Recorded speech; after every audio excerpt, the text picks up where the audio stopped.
Communications! Send a message to the human leadership, Vexitar ordered. Tell them the battle for Europa began at 0347 hours, ship time. Commander Jake Morrison stood in the command center of Olympus Station, watching alien ships approach through the darkness. 24 enemy vessels moving in perfect formation toward the research stations orbiting Jupiter's ice moon. Supreme Admiral Vexitar had chosen Europa as his first target carefully. Intelligence reports suggested it was lightly defended. A few research stations, some mining platforms, maybe 50 human ships at most. An easy victory to demonstrate hegemony power before moving on to the heavily defended inner planets. He was about to learn his first lesson about human deception. "Enemy ships entering weapons range," reported Lieutenant Karen Bell from the tactical station. "They're maintaining standard attack formation." Jake watched the alien vessels on his display. They flew in neat rows, just like Captain Turner had. Reported from the asteroid belt. Predictable, rigid. Exactly what he had hoped for. "All stations, this is Morrison. Execute Plan Anvil." Across Europa space, hidden weapons came online. What the aliens saw as simple research stations were actually fortified battle platforms. The mining rigs orbiting nearby asteroids were equipped with military-grade particle cannons. Even the communication satellites carried missile pods. The first alien ship entered the kill zone at 0351 hours. "Fire!" Jake ordered. Space erupted in light. Plasma bolts from hidden weapons struck alien shields with tremendous force. Missile swarms launched from concealed platforms throughout the Europa system. The nearest enemy vessel, a sleek destroyer-type ship, staggered under the sudden assault. But the aliens recovered quickly. Return fire lashed out from their formation, striking Olympus Station's newly installed shields. The entire station shook from the impact. "Shields holding at 60%, called Engineer Pete Davis. "Those alien weapons pack more punch than our computers predicted." Jake nodded grimly. This was going to be harder than anyone hoped. But humans had one advantage the aliens did not expect. They were willing to take risks. "All mobile units execute random attack pattern 7, Jake commanded. 23 human ships burst from concealment around Europa and its neighboring moons. They did not attack in formation like the aliens expected. Instead, each ship chose its own target and attack angle. Chaos replaced order. Captain Foster's stealth ship HSS Phantom materialized behind the alien formation. His vessel had been hiding in the shadow of Europa itself, completely invisible to enemy sensors. Now he opened fire at point-blank range, on the alien command ship. The enemy vessel's rear shields collapsed under the surprise attack. Foster's second volley punched through the hull, causing massive explosions inside the alien ship. But the vessel did not die easily. It turned with surprising speed, bringing its main guns to bear on the Phantom. Foster's ship vanished again, using its advanced cloaking to disappear before the alien weapons could lock on. But the enemy had learned something important. Humans could turn invisible. "All ships sweep patterns for cloaked vessels," came the alien command broadcast that Dr. Carter intercepted. "Humans possess stealth technology." 3 more human vessels joined the battle, emerging from hiding spots throughout the Europa system. Unlike the rigid alien formation, human ships attacked from every direction at once. Up, down, left, right. No pattern the aliens could predict. The enemy tried to maintain their precise formation, but human tactics made that impossible. When alien ships turned to face one human attacker, they exposed their flanks to others. When they spread out to cover more angles, they lost the concentrated firepower of their group formation. Lieutenant Bell reported the first alien casualty at 0403 hours. Enemy destroyer down, sir. Captain Martinez got through its shields with a full missile salvo. But the aliens were learning too. Their remaining ships began working in smaller groups, covering each other more effectively. Their weapon accuracy improved as targeting computers adapted to human movement patterns. The battle turned into a grinding slugfest. Human ships darted in and out of the asteroid field, using the giant rocks as shields. Alien vessels tried to pin them down with overwhelming firepower. Explosions lit up the space around Europa like deadly fireworks. Jake's station took 3 direct hits in 5 minutes. The shields held, but barely. Damage reports came in from all over Olympus. Power systems failing, weapon mounts destroyed, life support strained to the breaking point. "Sir," Dr. Carter called from her science station, "I'm picking up alien communication chatter. They're requesting reinforcements." "How many?" "At least 40 more ships coming from their main fleet." Jake felt his stomach drop. His force was already outnumbered 2 to 1. Adding 40 fresh alien ships would turn the battle into a massacre, but retreat was not an option. Earth needed time to prepare its defenses. "All ships, this is Morrison. Enemy reinforcements incoming. We hold this line no matter what." The human defenders regrouped around Europa's largest moon. Damaged ships took shelter behind asteroids while the healthier vessels prepared for another assault. They had lost 6 ships so far. The aliens had lost 4. At 0425 hours, the alien reinforcements arrived. 43 fresh enemy vessels, led by what appeared to be a heavy cruiser twice the size of anything the humans had seen before. "Mother of God," whispered Pete Davis. "Look at the size of that thing." The alien heavy cruiser bristled with weapon ports. Its shields glowed bright enough to see with the naked eye. When it opened fire, the energy beams could punch through an asteroid a mile thick. But Jake had one more surprise prepared. "Olympus Control to mining platform Goliath," he transmitted. "You are cleared for ramming speed." The Goliath was not really a mining platform. It was a converted asteroid, hollowed out and filled with nuclear charges. For the past 3 hours, remote control systems had been guiding it slowly toward the alien formation. The aliens had dismissed it as space junk. Now the asteroid bomb accelerated directly at the alien heavy cruiser, moving at nearly 30,000 miles per hour. The aliens detected the threat just seconds before impact. The explosion lit up Europa's space like a small sun. The alien heavy cruiser vanished in the nuclear blast, along with 6 nearby enemy ships. The shockwave damaged dozens of other alien vessels and completely disrupted their formation. "All ships, attack now while they're scattered," Jake ordered. The surviving human vessels charged into the confused alien formation. Without their rigid organization, the enemy ships struggled to coordinate their defense. Human fighters picked off isolated alien vessels one by one. But the victory came at a terrible price. The explosion that destroyed the alien cruiser also damaged 3 human ships beyond repair. Captain Martinez's vessel was lost with all hands when its reactor went critical. The HSS Phantom took heavy damage and had to withdraw. By 0500 hours, the space around Europa was filled with wreckage from both fleets. 14 alien ships were destroyed or crippled. The humans had lost 9 vessels. But most importantly, the research stations survived. Jake stood among the ruins of his command center, watching repair crews work on damaged systems. Through the cracked windows, he could see debris fields where proud ships had fought and died. Dr. Carter approached with a data pad in her hands. Her lab coat was torn and stained with soot from the battle damage. "Jake, I analyzed the alien communication traffic during the battle. We hurt them worse than the ship count suggests. How so?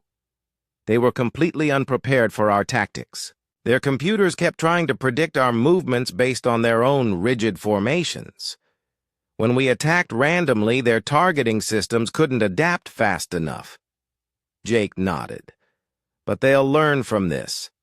Next time, they won't be surprised. Maybe. But Jake, there's something else. The aliens kept requesting new orders from their command ships throughout the battle. When we destroyed their heavy cruiser, the remaining ships spent almost 10 minutes in confusion before reorganizing. That was important information. Human. Ships could operate independently when needed. Each captain could make decisions based on changing conditions, but the aliens seemed to need constant guidance from their commanders. Admiral Hayes called from Luna Station 2 hours after the battle ended. His face on the communication screen looked tired but determined. Outstanding work, Jake. Intelligence reports the aliens are pulling back to regroup. That gives us time to reinforce Mars before they try again. What about casualties? Heavy. On both sides. But we achieved our objective. The aliens now know we won't surrender without a fight. More important, we learned their weaknesses. Dr. Carter joined the conversation. Admiral, the alien command structure is very centralized. If we can disrupt their leadership ships, the others lose coordination. We've noticed that pattern in other engagements too, Hayes replied. Captain Turner reported similar confusion when he damaged alien command ships in the asteroid belt. We're developing tactics to exploit this weakness. Jake looked out at the debris field again. Young men and women had died out there, defending their homes against an enemy that wanted to enslave humanity. But their sacrifice had revealed crucial information about alien weaknesses. Admiral, what's our next move? The aliens are repositioning for an assault on Mars. Their main fleet is moving to attack our industrial centers there. But we're going to... Supreme Admiral Vextar stared at the tactical display in his command ship, unable to believe what he was seeing. The humans had cost him 18 ships at Europa. 18 ships lost to a species that barely knew how to build faster than light. Engines! Status report, he demanded from his tactical officer. Sir, enemy resistance was much stronger than predicted.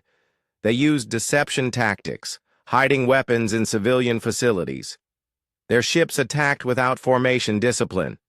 Vextar's 4 arms gestured in frustration. In 300 years of conquest, no species had dared to fight the hegemony fleet ship to ship. They usually surrendered after seeing the size of his forces. These humans were different, stubborn, stupid perhaps, but dangerously unpredictable. Communications. Send word to the Hegemony Council. Request additional reinforcements from the 4th Battle Fleet. Sir, that will take 12 days to arrive. Then we proceed with what we have. The humans cannot have many more surprises. Vextar was wrong. 3 days after the Europa battle, his fleet approached Mars. The red planet hung in space like a glowing coal, surrounded by industrial stations and mining facilities. Intelligence reports showed modest defenses, perhaps 30 human warships and some orbital weapons platforms. What Vextar could not detect were the hundreds of stealth mines floating in Mars orbit, or the hidden weapons platforms built inside. Asteroids, or the fact that Admiral Hayes had moved the entire Earth defense fleet to Mars space. Begin standard bombardment formation, Vextar ordered. Target the industrial facilities first. We will cripple their shipbuilding capacity.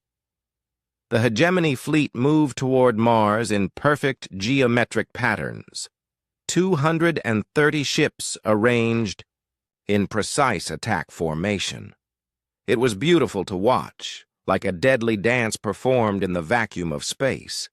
Admiral Hayes watched from the bridge of his flagship, HSS Determination, hidden behind the Martian moon Deimos.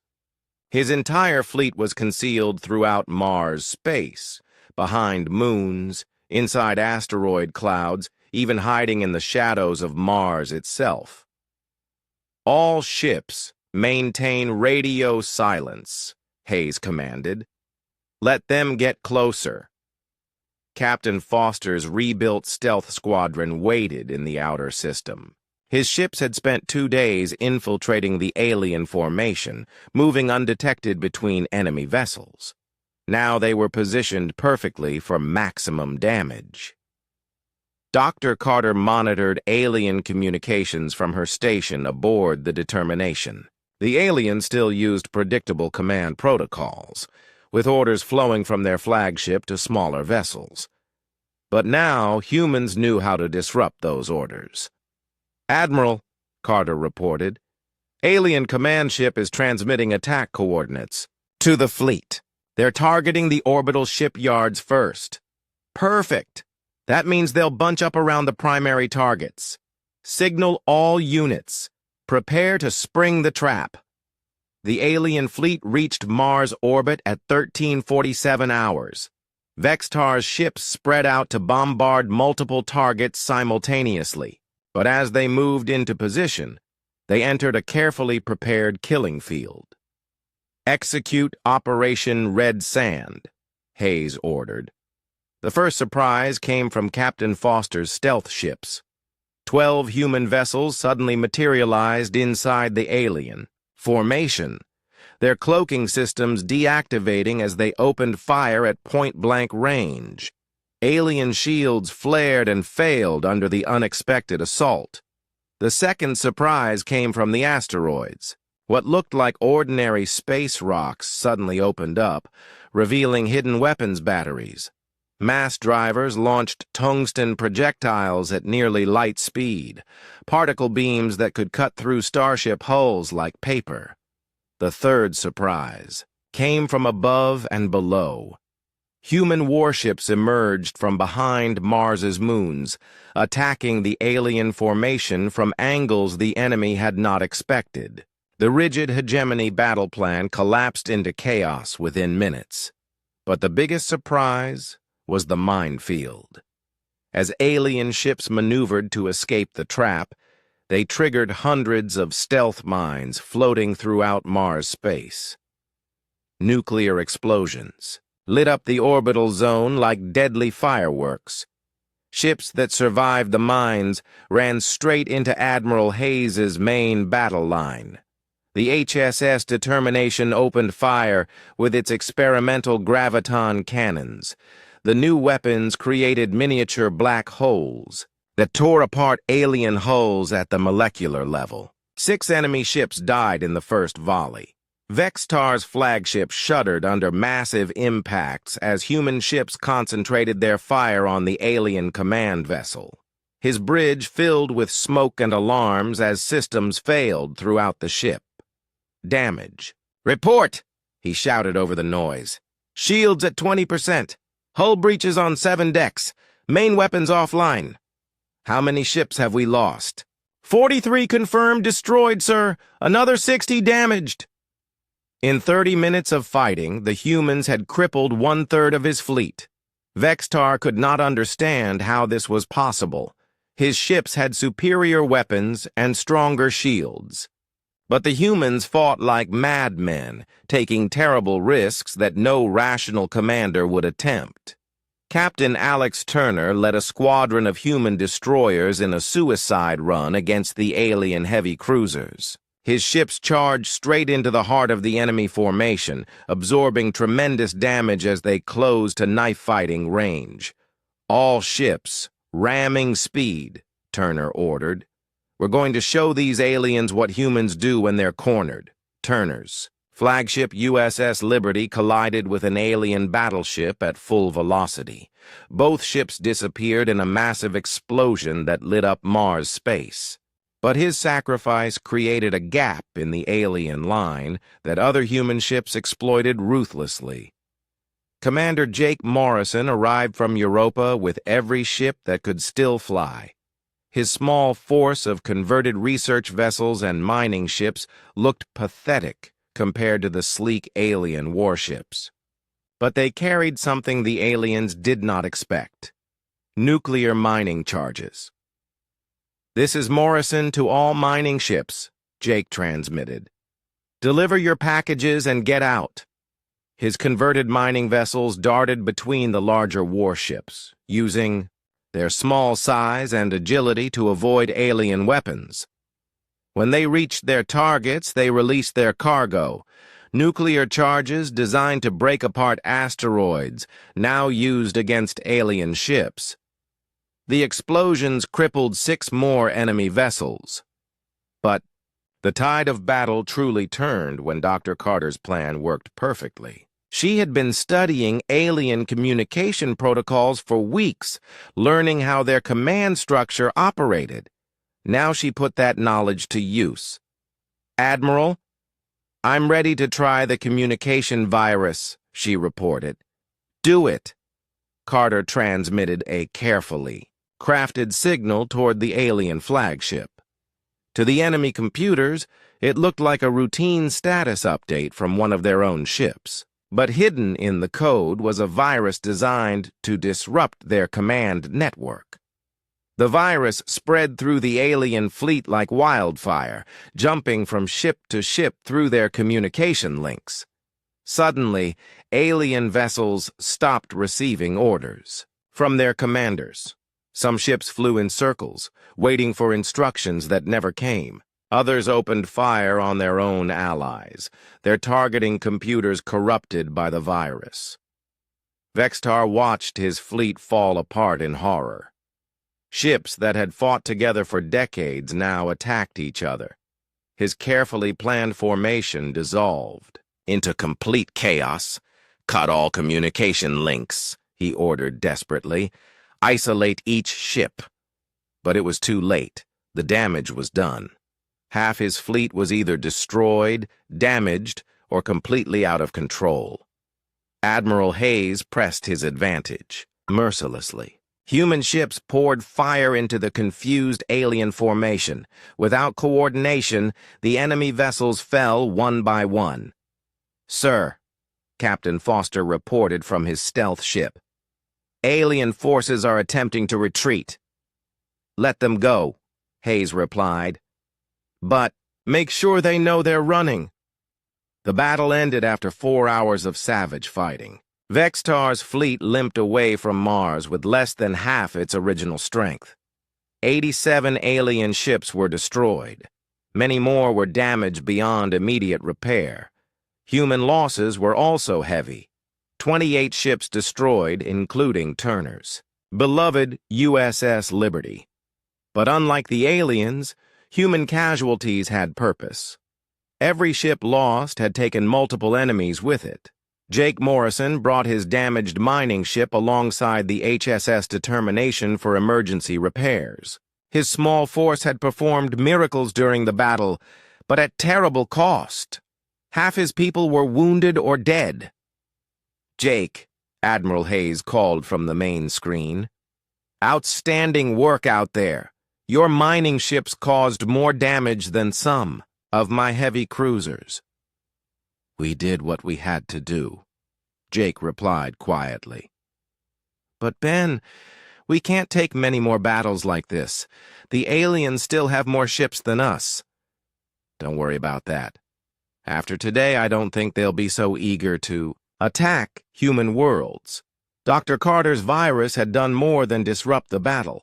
It had also downloaded alien communication records, giving humans access to enemy battle plans and fleet positions throughout the solar system. "Admiral," Carter reported, "I have good news and bad news. The good news is that we now know where all their forces are positioned. The bad news is that they have reinforcements coming." "How many?" "At least 200 ships from other hegemony fleets, but they won't arrive for another week." Hayes smiled grimly. "Then we have a week to prepare our next surprise. Signal all shipyards. Maximum production." Signal all colonies. Send every ship that can fight. As the human fleet regrouped around Mars, news of the victory spread throughout the solar system. On Earth, people celebrated in the streets. On the colony worlds, volunteers lined up to join the defense forces. But Supreme Admiral Vextar was already planning his revenge. The humans had humiliated him twice. 6 months after the Battle of Mars, Supreme Admiral Vextar stood on the bridge of his new flagship, watching the largest fleet in hegemony history. Prepare for battle! 1,047 ships from 7 different species surrounded his vessel. The combined might of the Galactic Empire, assembled to crush one small world. This time will be different, he told his officers. The humans surprised us before because we underestimated them. That mistake will not be repeated. The new alien fleet included massive dreadnoughts that could destroy moons, carrier ships filled with fighter craft, and specialized vessels designed to crack planetary shields. Vextar had studied every human tactic from the previous battles. His ships now carried communication jammers to prevent virus attacks, point defense systems to stop stealth approaches, and flexible formation protocols to counter human unpredictability. But the humans had been preparing, too. Admiral Ben Hayes walked through the command center of his new flagship, the HSS Indomitable. The massive vessel was 3 times larger than any previous human ship, built from advanced materials discovered in captured alien technology. Around it, the largest human fleet ever assembled prepared for the final battle. 218 human warships waited in formation around Earth. But these were not the same ships that had fought at Mars. Every vessel carried adaptive technology that could change its capabilities during battle. Shields that shifted frequency in real time, weapons that could reconfigure themselves for different targets, hulls that could literally evolve to resist enemy attacks. Status report, Hayes requested from his tactical officer. All ships ready, sir. Captain Foster's stealth squadrons are in position throughout the system. Commander Morrison's mining fleet has finished deploying the surprise packages. Hayes smiled. Jake Morrison had survived the Mars battle and been promoted to commander of a special operations unit. His new force consisted of converted asteroid miners and cargo ships that looked harmless but carried devastating weapons. Dr. Lisa Carter worked at her station, monitoring alien communications as the enemy fleet approached. Her virus programs were more sophisticated now, designed to penetrate the new alien security systems. But she had developed something even more dangerous: programs that could learn and adapt to alien countermeasures in real time. Admiral, Carter reported, the alien fleet is entering sensor range. Computer estimates 1,050 enemy ships. Any sign they've learned from our previous encounters? Yes, sir. They're using more flexible formations and carrying jamming equipment. But, Admiral, they're still using centralized command structures. If we can disrupt their flagship communications, the whole fleet will have problems. President Rodriguez joined Hayes on the bridge, wearing a military uniform for the first time in her political career. She had insisted on being present for humanity's final battle despite the danger. Admiral, she said quietly, if we lose today, Earth falls. Are you confident in our chances? Madam President, 6 months ago I would have said no. The aliens have superior numbers and technology, but they made one crucial mistake. What's that? They gave us time to prepare, and humans are very good at learning from their mistakes. The battle began when alien scouts detected human ships near the orbit of Neptune. But these were not the same hit-and-run tactics the enemy expected. This time, Human vessels stood their ground and fought. Captain Ryan Foster led his expanded stealth squadron in a coordinated assault on the alien advance guard.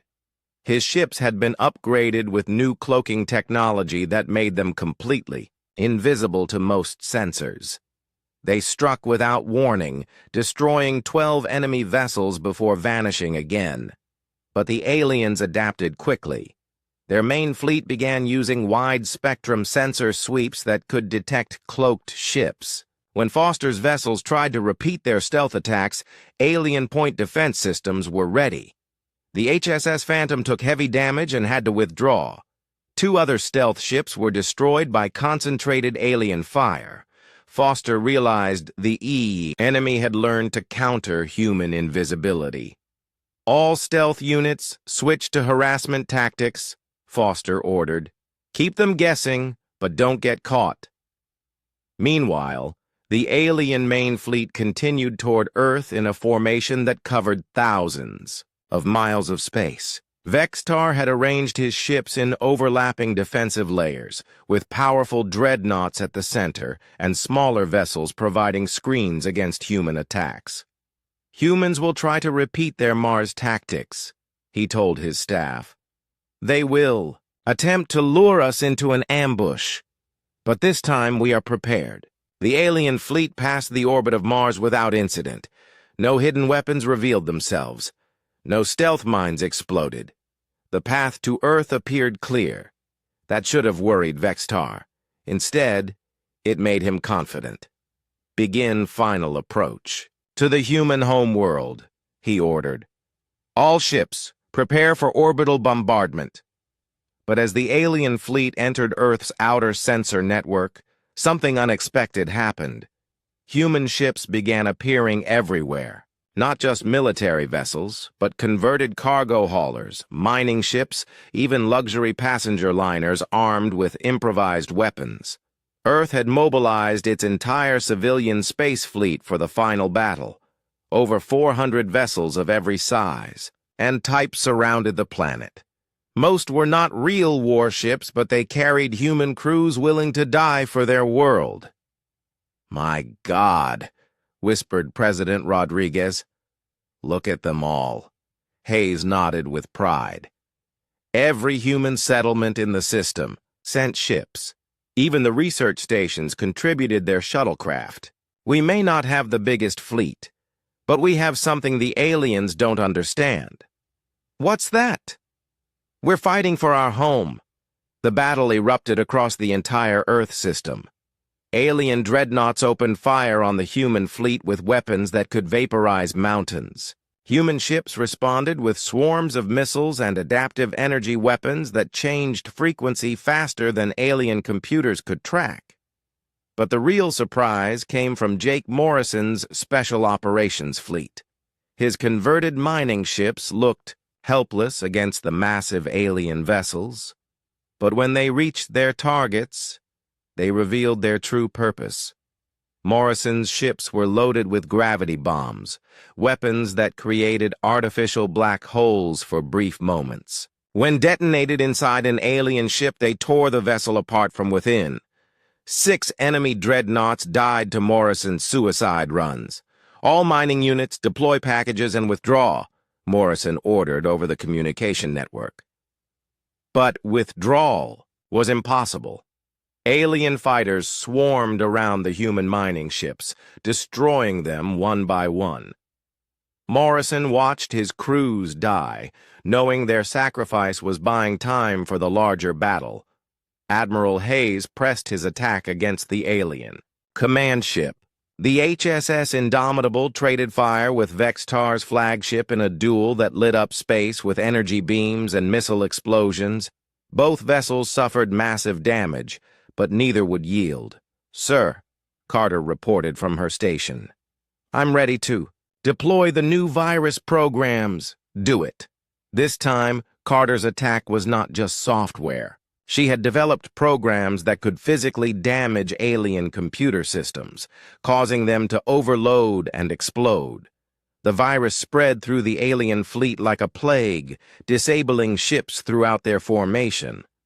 But Vextar had prepared for this attack. His ships carried isolated computer systems that could operate independently. When the human virus struck, damaged vessels simply switched to backup controls. "Clever humans," Vextar said as his ship shook from another impact. But not clever enough. The battle raged for 8 hours. Human ships fought with desperate courage, throwing themselves at alien vessels in attacks that often meant certain death. But the enemy's superior numbers began to tell. One by one, human vessels fell to concentrated alien fire.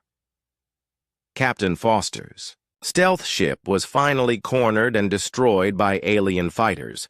Commander Morrison died when his flagship rammed an enemy carrier. Even President Rodriguez grabbed a weapon when alien boarding parties attacked the HSS Indomitable. But humans had one final surprise prepared. As the alien fleet closed in on Earth itself, Admiral Hayes activated Operation Final Dawn. Throughout human space, secret weapons installations came online, not just around Earth, but on every human world and station in the solar system. Massive particle beam weapons built inside asteroids opened fire on the alien fleet. Orbital platforms that had masqueraded as communication satellites revealed themselves to be missile batteries. Even Earth's moon turned out to be armed with weapons that could reach across space. The surprise was complete. For the first time in the battle, alien ships began retreating in panic as human firepower from across the solar system concentrated on their fleet. But the most devastating surprise was yet to come. Dr. Carter had spent months studying captured alien technology. She discovered that all hegemony ships used the same quantum communication network to coordinate their actions. By introducing a carefully designed signal into that network, she could affect every alien ship at once. "Admiral, initiating quantum cascade," she reported. Her new virus did not just disable alien computers, it caused them to broadcast conflicting orders to each other. Suddenly, every alien ship thought it was the fleet commander. Chaos erupted throughout the enemy formation as vessels began attacking their own allies. Vextar watched his Magna. Captain Jake Morrison sat in his command chair aboard the Earth Defense Fleet Ship Defender. The stars looked the same as they had for the past 6 months of patrol duty near Jupiter. His crew of 25 worked quietly at their stations, checking sensors and running system tests. Nothing exciting ever happened out here in the cold darkness of space. Then the communications officer, Lieutenant Amy Rogers, turned around with wide eyes. "Captain, I'm getting something strange on the long-range sensors. Multiple contacts approaching from outside the solar system." Jake leaned forward. In his 10 years with the fleet, he had never seen anything like this. The sensors showed 12 large objects moving toward Earth at incredible speed. They were huge, each one at least a kilometer long. No human ship had ever been built that large. "Are you sure these readings are correct?" Jake asked. "Yes, sir. The computers have run the data 3 times. These ships are definitely real, and they're not ours." Jake felt his heart racing. First contact with alien life had always been a possibility, but most people thought it would never really happen. Now it was happening, and he was the first human to see them coming. "Open a channel to Earth Command immediately," he ordered. "Priority 1 emergency signal." While Amy worked on the communications, Jake watched the alien ships get closer. They moved in perfect formation like they had done this many times before. The lead ship was different from the others. It was bigger and had strange, crystal-like structures growing from its hull. Admiral Lisa Carter appeared on the main screen within minutes. She was a tough woman in her 50s who had worked her way up through the ranks. Her gray hair was pulled back tight, and her blue eyes were sharp and focused. "Captain Morrison, what's your status?" she asked. "Admiral, we have 12 unknown vessels approaching Earth from deep space. They're larger than anything we've ever built, and they're moving faster than our best ships. I estimate they'll reach Earth orbit in 6 hours." The Admiral was quiet for a moment. Jake could see her, thinking through the situation. This was what they had trained for, but nobody really expected it to happen. "Hold your position, Captain. Do not approach the unknown vessels. Do not fire unless fired upon. I'm calling an emergency meeting of the World Defense Council. Keep me updated on their movements." The screen went dark, and Jake was alone with his crew and the approaching alien fleet. He ordered his ship to move to a safe distance and observe. The next few hours would change everything for the human race. On Earth, Admiral Carter was already in motion. She contacted President Dan Hayes and the other world leaders. Within an hour, they were all gathered in the secure underground bunker beneath Washington, D.C. The room was filled with the most powerful people on Earth, but they all felt small when faced with the unknown. President Hayes was a tall man with brown hair and kind eyes. He had been elected because people trusted him to make good decisions in difficult times. Now he faced the biggest decision in human history. "What do we know about these ships?" he asked Admiral Carter. "Very little, sir. They're large, fast, and they're definitely not human technology. Captain Morrison is observing from a safe distance. So far, they haven't shown any hostile intent, but we can't be sure what they want." Prime Minister Amy Walsh of the European Alliance spoke up. She was younger than the others, but her voice was steady and calm. "Have they tried to communicate with us?" "Not yet," Admiral Carter replied. "But they're still 6 hours away from Earth." As if on cue, Lieutenant Rogers's voice came through the speakers. "Admiral, Captain Morrison here. The alien ships are slowing down. They're taking positions around Earth's orbital defense stations. And ma'am, we're receiving a transmission." Everyone in the room went silent. This was it. Humanity's first message from another world. "Put it through," Admiral Carter said. The voice that came through the speakers was strange but clear. It spoke perfect English, though it sounded like it was coming from inside a cave filled with crystals. "Greetings, people of Earth. I am Ambassador Zeth Ka of the Galactic Council. We have been watching your world for many years. Your species has reached the level of development where you are ready to join the greater galactic community. We come in peace to offer you membership in our Council of Civilized Worlds." President Hayes stepped forward. "This is President Hayes of Earth. We welcome your peaceful contact. What does membership in your council involve? We offer your people advanced technology, protection from hostile species, and the chance to trade with thousands of other worlds. In return, you must follow the laws and customs that have kept the galaxy peaceful for 3,000 years. This includes giving up weapons of mass destruction and accepting guidance from council representatives who will help your world transition to civilized status." The room erupted in whispered conversations. Admiral Carter held up her hand for quiet. "Ambassador Zeth Ka, we appreciate your offer. However, we will need time to consider such an important decision. Can you give us more details about what this membership would mean for humanity?" "Of course. We have prepared information, packages about council laws, member benefits, and the integration process. However, I must tell you that most species accept our offer immediately. The benefits are obvious, and the alternative is to remain isolated and vulnerable in a dangerous galaxy." After the transmission ended, the world leaders looked at each other with worry and excitement. This was the greatest opportunity in human history, but it also sounded like the greatest threat. General Rick Stone, head of military planning, spoke first. "Sir, I don't like the way they positioned their ships around our defense stations.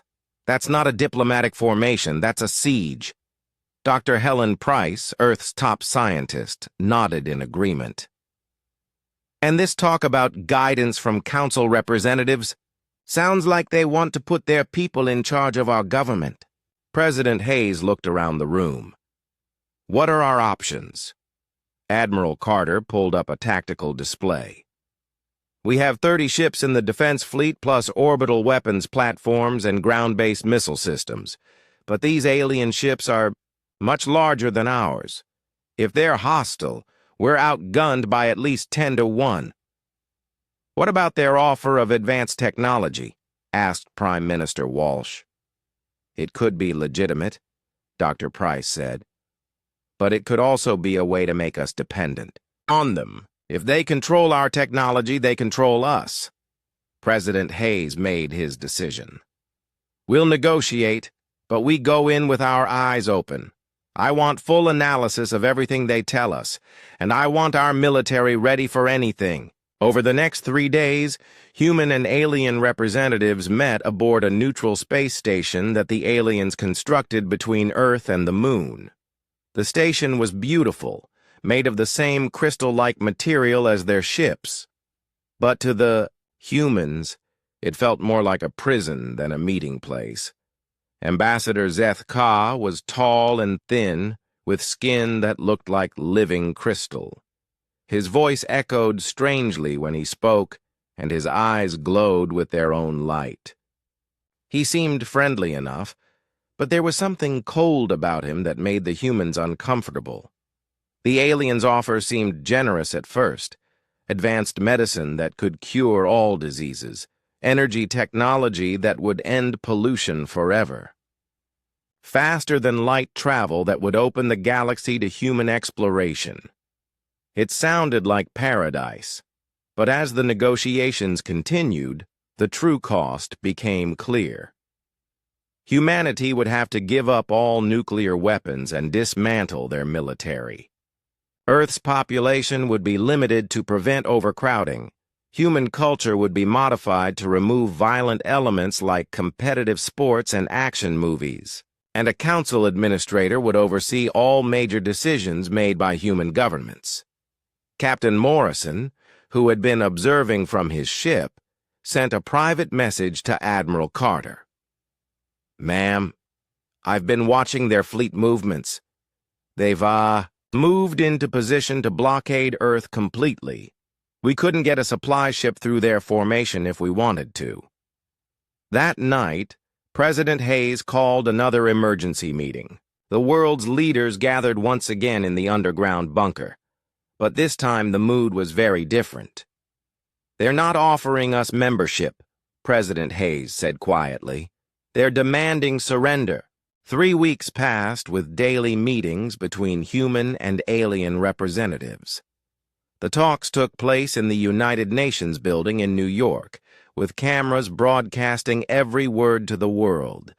Billions of people watched as their future was decided. Ambassador Zeth Ka grew more impatient with each passing day.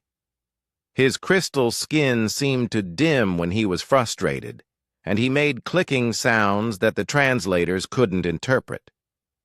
Other alien species had accepted council membership within hours, grateful for the chance to join galactic civilization. Humans were different, and that difference bothered him. "Your species asks too many questions," he told President Hayes during one particularly long session. "The benefits of council membership are obvious. Why do you hesitate?" President Hayes remained calm, but his advisors could see the strain in his eyes. He had barely slept since the aliens arrived. "Ambassador, you're asking us to change everything about how we live. We need to understand exactly what that means." Dr. Helen Price sat in the corner of the meeting room, taking notes on everything she observed. As Earth's chief scientist specializing in biology, She had been studying the alien delegates carefully. What she discovered made her deeply worried. Each alien species showed signs of genetic modification. Their brain scans revealed enlarged areas responsible for cooperation and reduced sections that controlled aggression. Blood samples showed chemical markers that indicated centuries of biological manipulation. These beings had been changed at the most basic level. She shared her findings with Director Paul Green of Earth Intelligence during a private meeting in his office. The walls were lined with monitors showing alien ship positions and troop movements. "Paul, look at these results," she said, spreading out charts and genetic analyses. "Every single alien we've tested shows the same pattern. Someone has been changing their DNA for generations." Director Green studied the data with growing alarm. He was a thin man with sharp eyes, who had spent his career looking for threats to Earth's security. This was the biggest threat he had ever seen. "Are you saying they've been bred to be passive?" he asked. "Not just passive, completely obedient. Their natural survival instincts have been removed. They can't even conceive of refusing authority. That's why they can't understand why we won't immediately accept their offer." Meanwhile, engineer Sam Davis led a team of scientists studying the alien technology samples. The aliens had provided small devices as examples of what they could offer humanity. Advanced computers, medical scanners, and communication equipment that was decades ahead of human technology. But Sam's team found something disturbing hidden in every device. Monitoring systems that could track the user's location, record their conversations, and even influence their thoughts through subtle electromagnetic pulses. The gifts were actually control mechanisms designed to make the recipient species dependent on Council technology. "It's brilliant and terrifying," Sam explained to Admiral Carter during a briefing at military headquarters. "Once a civilization starts using their technology, they can't go back. The Council can shut down their entire infrastructure with the push of a button." Admiral Carter looked at the disassembled alien device on the table. It was beautiful, with flowing lines and a soft blue glow. But now she saw it as a trap designed to catch an entire species. "What about our defenses?"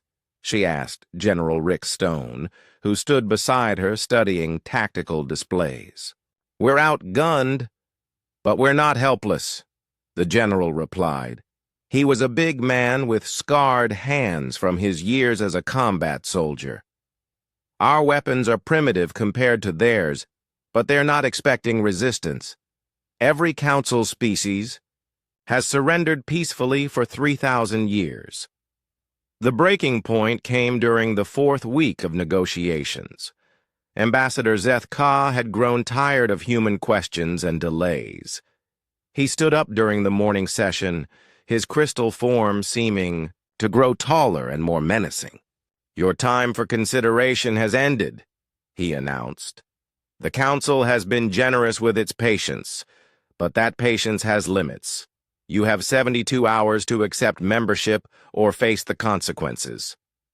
President Hayes felt anger rising in his chest. He had been polite and diplomatic for weeks, but the alien's tone was that of a master speaking to a disobedient pet. "And what consequences would those be, Ambassador?" he asked quietly. "The same consequences faced by all uncivilized species who refuse to join galactic society. Military intervention followed by forced integration. Your weapons will be destroyed, your governments dissolved, and your people relocated to properly supervised colonies where they can be educated in civilized behavior." The room went silent. Every human delegate stared at the alien with a mixture of shock and rage. This was no longer a negotiation. It was an ultimatum. "I see," President Hayes said. "Thank you for clarifying your position, Ambassador. We will give you our answer in 72 hours." That night, President Hayes called an emergency meeting of every world leader. They gathered in the secure bunker beneath the White House, surrounded by the most advanced military technology Earth possessed. But compared to what waited in orbit above them, it all seemed like children's toys. "The situation is clear, President," Hayes began. "They're not offering us a choice. Accept slavery or face conquest. Either way, humanity as we know it ends." Prime Minister Amy Walsh spoke first. "Dan, we have to be realistic. Look at what they're offering. No more disease, unlimited clean energy, peace across the galaxy. Maybe giving up some freedom is worth it." "What freedom?" General Stone asked sharply. "They want to control our population, our government, our culture, even our thoughts. That's not freedom.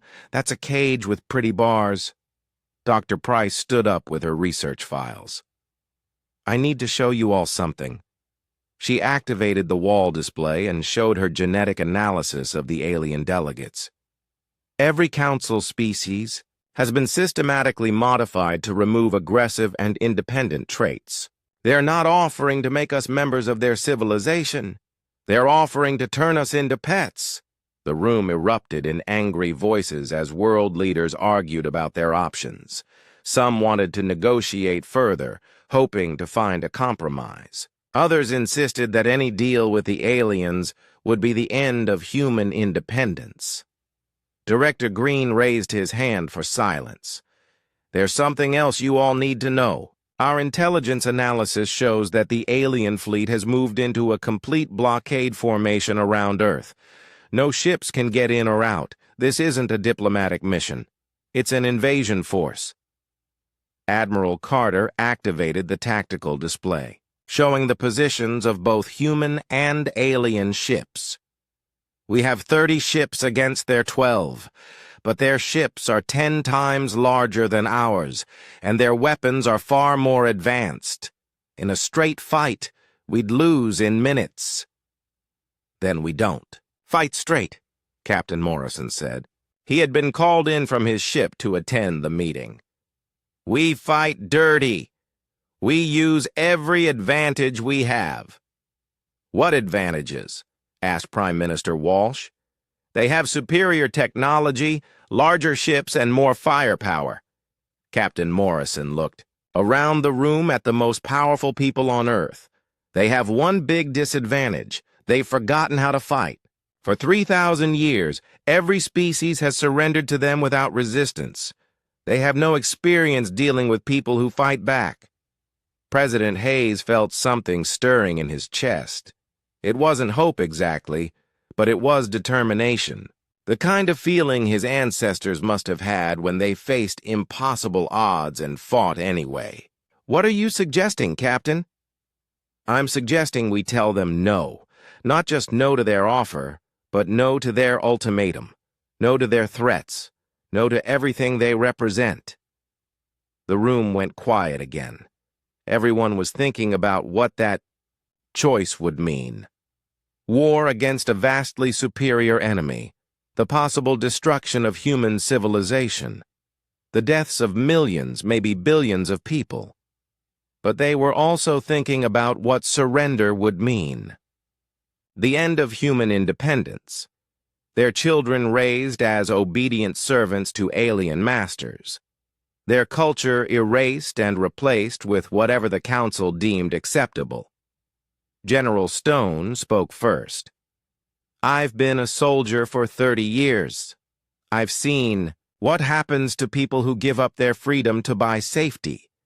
They end up with neither freedom nor safety." Admiral Carter nodded. "Our oath was to defend Earth and humanity, not just human bodies but human spirit. If we surrender that spirit, what's left to defend?" One by one, the world leaders voiced their agreement. It wasn't unanimous, and some argued until the very end. But when President Hayes called for a final vote, the result was clear. "Then it's decided," he said. "We reject their offer, all of it." The next morning, President Hayes stood before the cameras in the UN building. Behind him sat the alien delegates, their crystal forms glowing with anticipation. They expected humanity's surrender. Instead, they got something no council species had ever given them before. Ambassador Zeth Ka, President Hayes said clearly, "On behalf of all humanity, I thank you for your offer of membership in the Galactic Council. We have considered it carefully, and our answer is no." The alien's crystal form seemed to flicker with confusion. "I do not understand. You reject the benefits of galactic civilization. We reject the price you demand for those benefits. Humanity chooses to remain free, whatever the cost." For the first time in 3,000 years of galactic diplomacy, the